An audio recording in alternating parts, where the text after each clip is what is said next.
লখিমপুৰৰ ঘুনাসুতিত বিশ্ব অৰণ্য মানৱ পদ্মশ্ৰী যাদৱ পায়েং। ঘুনাসুতিৰ ডাম্বুকিয়ালত বৃক্ষৰোপণ কাৰ্যসূচীৰ শুভাৰম্ভ কৰিবলৈ ঘুনাসুতিত উপস্থিত হয় অৰণ্য মানৱ যাদৱ পায়েং।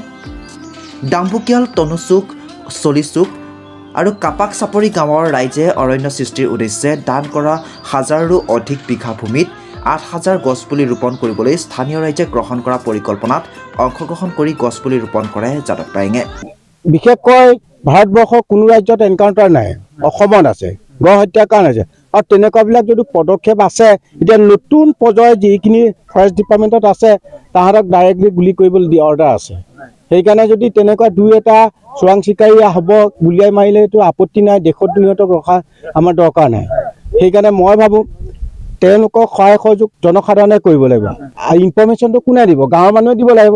আজি চোৰাং চিকাৰীটো ক'ত আছে? গাঁৱত আছে চাগে মনে মনে। তাত ৫,০০০ টকা দি দিছে, ক'ত থাকে আমাক দেখুৱাই দেচোন। তেনেকুৱাবিলাক কণ্ডিশ্যন আছে। গাঁৱৰ মানুহে এৱাৰনেছ নহ'লে চোৰাং চিকাৰী ৰোধ কৰিব নোৱাৰে। এতিয়া কাজিৰঙাত সেইটো কৰাৰ কাৰণে কাজিৰঙাতে চোৰাং চিকাৰী নাইকিয়া হৈ গৈছে। আৰু দুলুং বনাঞ্চলতো সেইটো কৰিব লাগিব। আশে পাশে থকা মানুহক এখন কমিটি বনাই দিব লাগিব যে আজি ৰাতি ক'ৰ মানুহ আহিল, কাৰ ঘৰত কিমান থাকিল। তাত VDP পাৰ্টি আছে, গাঁওবুঢ়া আছে, সকলো ইনফৰমেশ্যন এটা দল গঠন কৰি সেইটো এৱাৰনেছটো গাঁৱে কৰিব লাগিব। জনসাধাৰণ সজাগতা হ'লে তাত ডিপাৰ্টমেণ্টে সহায় সহযোগ কৰিব। সেইকাৰণে এইবোৰ কৰিবলৈ কৈছোঁ, মানে মানুহক লৈ পেলাই সংৰক্ষণ কৰিবলৈ, মানুহৰ অৰ্থ সামাজিক ডেভেলপমেণ্ট কৰি পেলাইহে কৰিবলৈ কৈছোঁ। কাৰণ মোৰ হাবিতে আগত মানুহবোৰে মোক দেখিব নোৱাৰে, এতিয়া চব দেখিব পাৰে। তাহাঁতে তাত কাম কৰিও পইচা পায়, বগৰী বেচিও পায়, শিমলু তোলা বেচিও পায়।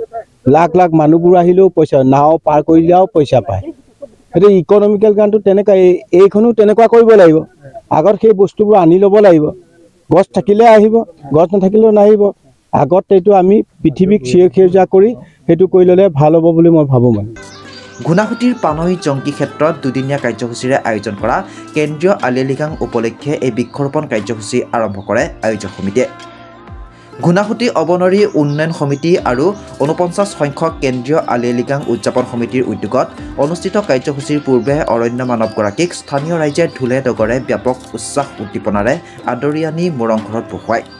মানৱ দৰদী প্ৰকৃতিপ্ৰেমী পদ্মশ্ৰী বঁটাপ্ৰাপক যাদৱ পায়েঙৰ এই কাৰ্যসূচীত সং প্ৰদান কৰে মিচিং সাহিত্য পৰিষদৰ মুখ্য কাৰ্যবাহী সদস্য পৰমানন্দ চায়েঙীয়া। বাকী ৰাইজে ১,০০০ জোপা গছ ৰোৱাৰ কাৰণে যিটো পৰিকল্পনা কৰিছে, অতি আদৰণীয় এটা পৰিকল্পনা তেওঁলোকে হাত লৈছে। আজি ইয়াতে আমাৰ ডক্টৰ যাদৱ পায়েং আহিছে, তেখেতে ইতিমধ্যে ৰোপণ আৰম্ভ কৰিছে আৰু গোটেইখিনি কথা তেখেতে কৈছে। আৰু গোটেই পৃথিৱীতে এই সম্পৰ্কে চৰ্চা হৈছে যদিও খুব এটা ইতিবাচক পদক্ষেপ এতিয়া সামগ্ৰিকভাৱে আমি ল'ব পৰা নাই। গতিকে কিন্তু এটা ভাল কথা যে সকলোৱে এইটো উপলব্ধি কৰিছে আৰু অলপ হ'লেও তেওঁলোকে আৰম্ভ কৰিছে। আৰম্ভণি এটা হৈছে আৰু আমি এইটোক কণ্টিনিউ কৰিব লাগিব। আৰু কণ্টিনিউ যদি কৰে আৰু সকলোৱে আগবাঢ়ি আহে, তেতিয়াহ'লে আমাৰ অসমখন এটা চিৰসেউজ এটা দেশলৈ বা প্ৰদেশলৈ পৰিণত হ'ব। আৰু আমি যিবিলাক সমস্যা সৃষ্টি হৈছে, এই সমস্যাবিলাকৰ এটা সমাধানৰ এটা আৰম্ভণি হ'ব, যিহেতু দেখা গৈছে। লগতে উপস্থিত থাকে ঘুনাসুতি পঞ্চায়তৰ প্ৰাক্তন সভাপতি বিশানন্দ দলে, TMPKৰ কেন্দ্ৰীয় নেতা, BJP দলৰ কেইবাগৰাকীও নেতাকৰ্মী। লগতে উপস্থিত থাকে উত্তৰ লখিমপুৰ ব্লকৰ BDO।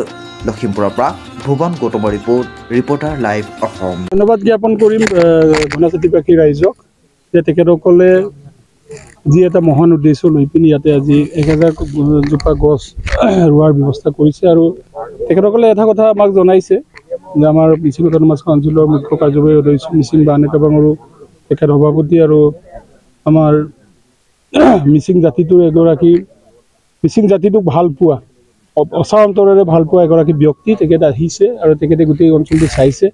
আৰু তেখেতক যথেষ্ট উৎফুল্লিত আমি দেখিবলৈ পাইছোঁ।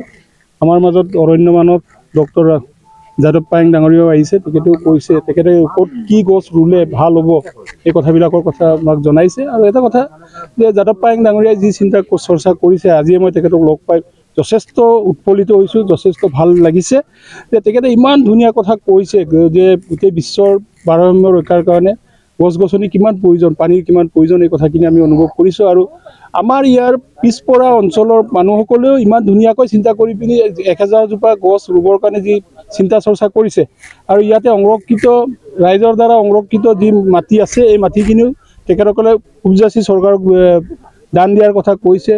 তো তেনে ক্ষেত্ৰত মই সকলোকে ধন্যবাদ জ্ঞাপন কৰিছোঁ ইয়াৰ উঠি অহা যুৱ চামক। Reporter live.